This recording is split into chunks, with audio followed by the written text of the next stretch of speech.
Jim, 6:36 is our time. Now, 2 o'clock this afternoon, there's a group of legislators who will gather at the Capitol to discuss a proposal to study repealing the state lottery. Now, this is a proposal by State Senator Sue Madison, and one of the experts to speak on her behalf will be Bernal with the group Stop Predatory Gambling. He joins us now in studio. Good morning to you. Good morning to you. I think we need to make it clear that Senator Madison says her intent is not necessarily to repeal the lottery, but to really the legislation that established the lottery. She says we were so rushed to get a lottery bill together, to get the lottery established, that there's a lot of oversight that we didn't build into this lottery, giving the Lottery Commission too much power, which has led to the issue that you're here to speak about, which is predatory gambling. Is this That's right. about what she's standing for? Yes. I mean, what we've seen around the country, and I think Arkansas is in a position to kind of stop what's happened in some respects with, in other instances around the country, in terms of moving into more and more forms of predatory gambling, which is like right now Arkansas is selling a $10 scratch ticket.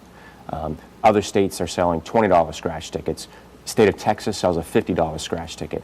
If Arkansas doesn't have strong restrictions and really strong oversight on its lottery, you will see the lottery expand, into more and more forms of predatory gambling. It's now, really, define predatory gambling. Why is a $10 scratch ticket predatory gambling? Because the business model behind the lottery, 70% of the money in lotteries comes from 10% of the players. And so of all the products that are the most lucrative for the lottery, it's scratch tickets, because it gives people an instant buzz. Even though the headlines are always these big mega million jackpots and so forth, the money in lotteries is made from scratch tickets, because the higher that people get, the amount of money people can wager quickly. I mean, think about it. If we went to the convenience store right now, there's nothing to stop us from continuing buying these $10 scratch tickets over and over again. So is a $1 scratch ticket predatory? It is. Well, because the idea is they kind of lead you in with the $1 scratch ticket, kind of whet your appetite. It's a gateway lottery ticket up to the $10 That's right. ticket. That's right. It's kind of like a penny slot at a casino, all the way up to the $1 exactly. and $5 slots. And there's a small amount of people that play these products, and so the goals of the lottery is to get more and more people.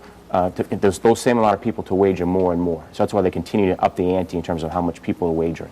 And the result of this predatory gambling is what? Is that in America, in Arkansas, we're going to see this evolve here as well as the lottery tries to establish itself, is we've seen a lottery class emerge in America, where 1 out of 5 Americans think the best way to get long-term economic security in this country is to play the lottery. And it's a something for nothing scheme. I mean, you mentioned AIG and Bernie Madoff. Yeah. We got about 30 seconds. Let me just continue, because you travel to a lot of states talking about their lotteries, looking at their lotteries and how they're set up. Is there any way that this lottery is going to be repealed? It was passed by the people in a 2-to-1 vote.